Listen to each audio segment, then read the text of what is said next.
Every country on earth at the moment is reforming public education. There are two reasons for it.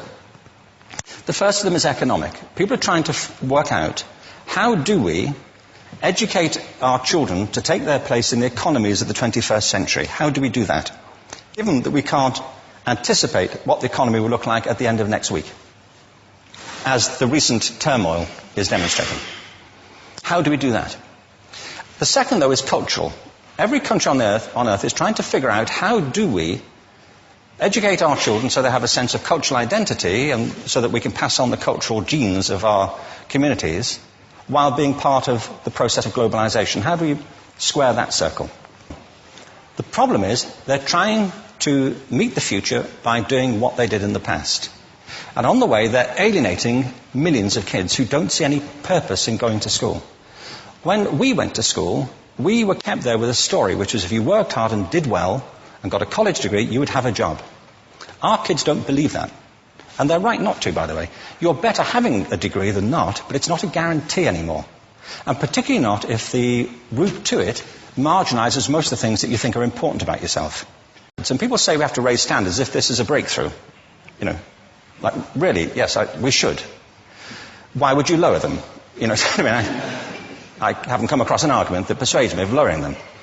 But raising them, of course we should raise them. The problem is that the current system of education was designed and conceived and structured for a different age. It was conceived in the intellectual culture of the Enlightenment and in the economic circumstances of the Industrial Revolution. Before the middle of the 19th century, there were no systems of public education. Not really. I mean, you could get educated by Jesuits, you know, if you had the money. But public education, paid for from taxation, compulsory to everybody and free at the point of delivery, that was a revolutionary idea. And many people objected to it. They said it's not possible for many street kids, working class children, to benefit from public education. They're incapable of learning to read and write, and why are we spending time on this? So there's also built into it a whole series of assumptions about social structure and capacity. It was driven by an economic imperative of the time, but running right through it was an intellectual model of the mind, which was essentially the Enlightenment view of intelligence. That real intelligence consists in the capacity for a certain type of deductive reasoning and a knowledge of the classics originally, what we come to think of as academic ability. And this is deep in the gene pool of public education, that there are really two types of people, academic and non-academic, smart people and non-smart people. And the consequence of that is that many brilliant people think they're not, because they've been judged against this particular view of the mind. So we have twin pillars, economic and intellectual. And my view is that this model has caused chaos in many people's lives. It's been great for some. There have been people who have benefited wonderfully from it. But most people have not. Instead, they suffer this. This is the modern epidemic, and it's as misplaced and it's as fictitious. This is the plague of ADHD. Now, this is a map of the incidence of ADHD in America, or prescriptions for ADHD. Don't mistake me here. I don't mean to say there is no such thing as attention deficit disorder. I'm not qualified to say if there is such a thing. I know that a great majority of psychologists and paediatricians think there is such a thing. But it's still a matter of debate. What I do know for a fact is it's not an epidemic. These kids are being medicated as routinely as we had our tonsils taken out. And on the same whimsical basis, and for the same reason, medical fashion.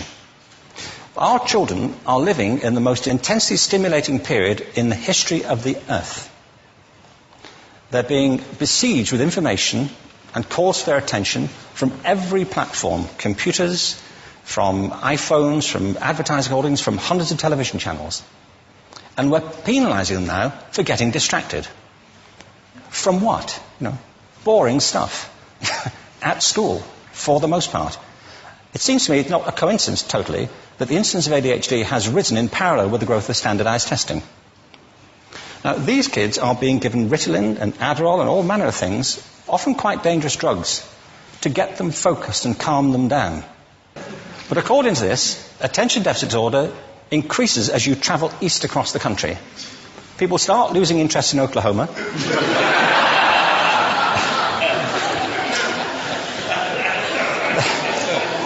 They can hardly think straight in Arkansas. And by the time they get to Washington, they've lost it completely. And there are separate reasons for that, I believe. It's a fictitious epidemic. If you think of it, the arts, and I don't say this exclusively of the arts, I think it's also true of science and of maths, but I say about the arts particularly because they are the victims of this mentality currently, particularly. The arts especially address the idea of aesthetic experience. An aesthetic experience is one in which your senses are operating at their peak, when you're present in the current moment, when you're resonating with the excitement of this thing that you're experiencing, when you are fully alive. An anesthetic is when you shut your senses off and deaden yourself to what's happening. And a lot of these drugs are that. We're getting our children through education by anesthetizing them. And I think we should be doing the exact opposite. We shouldn't be putting them asleep. We should be waking them up to what they have inside of themselves. But the model we have is this. I believe we have a system of education that is modeled on the interests of industrialism and in the image of it. I'll give you a couple of examples.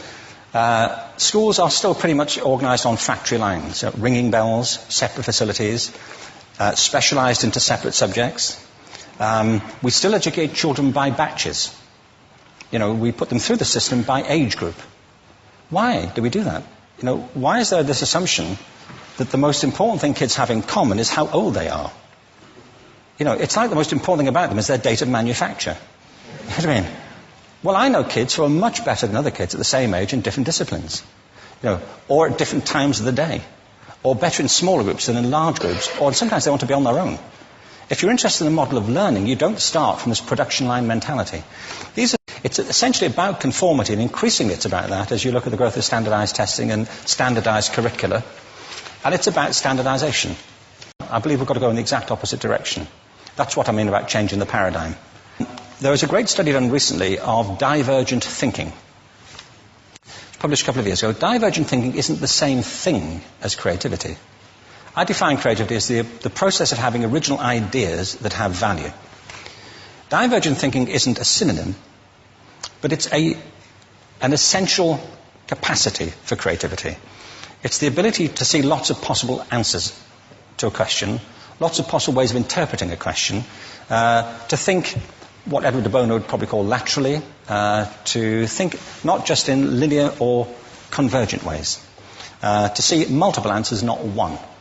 So, there are tests for this. One kind of cod example would be people might be asked to say, how many uses can you think of for a paperclip? One of those routine questions. Most people might come up with 10 or 15. People who are good at this might come up with 200. And they do that by saying, well, could the paperclip be 200 foot tall and be made out of foam rubber? Does it have to be a paperclip as we know it, Jim? Now, there are tests for this, and they gave them to 1,500 people. This is in a book called Breakpoint and Beyond. And on the protocol of the test, if you scored above a certain level, you'd be considered to be a genius at divergent thinking. Okay? So my question to you is, what percentage of the people tested, of the 1,500, scored at genius level for divergent thinking? Now, you need to know one more thing about them. These were kindergarten children. So what do you think? What percentage at genius level? 80. 80, okay. 98%. Now, the thing about this was it was a longitudinal study. So they retested the same children 5 years later, ages of 8 to 10. What do you think? 50? They retested them again 5 years later, ages 13 to 15. You can see a trend here, can't you? Now, this tells an interesting story, because you could have imagined it going the other way, couldn't you?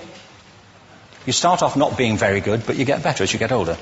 But this shows two things. One is we all have this capacity, and two, it mostly deteriorates. Now, a lot of things have happened to these kids as they've grown up. A lot. But one of the most important things that happened to them, I'm convinced, is that by now they've become educated. They've spent 10 years at school being told there's one answer, it's at the back. And don't look. And don't copy, because that's cheating. I mean, outside schools, that's called collaboration, but inside schools. Now, this isn't because teachers want it this way, it's just because it happens that way. It's because it's in the gene pool of education. We have to think differently about human capacity. We have to get over this old conception of academic, non-academic, abstract, theoretical, vocational, and see it for what it is, a myth. Secondly, we have to recognize that most great learning happens in groups, that collaboration is the stuff of growth. If we atomize people and separate them and judge them separately, we form a kind of disjunction between them and their natural learning environment. And thirdly, it's crucially about the culture of our institutions, the habits of the institution and the habitats that they occupy.